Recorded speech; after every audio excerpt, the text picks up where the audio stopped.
Ano na naman kiyentip ng taon to? Pinapapili naman sa akin. Ay na po.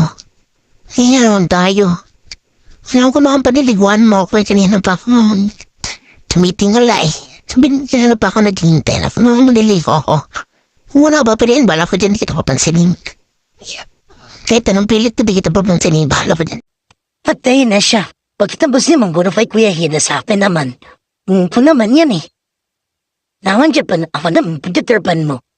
O ayan na, pipiliin ko na to, ayan. Yan, pipiliin ko ng pag yung totoo yan. Ako na ako marinig ko fa mi. O marinig ko fa mi, diba? Diba ba naman kasi may mga chance, diba? Kaya marinig ko na talaga pipiliin ko. Bumalik na naman yung buhid sa kambalas na dyan, di kan kita papansin. Ano ba yan? Maligo na tayo. Nina, kung saan na kami masok dito, naman naman namin. Kaya yung muna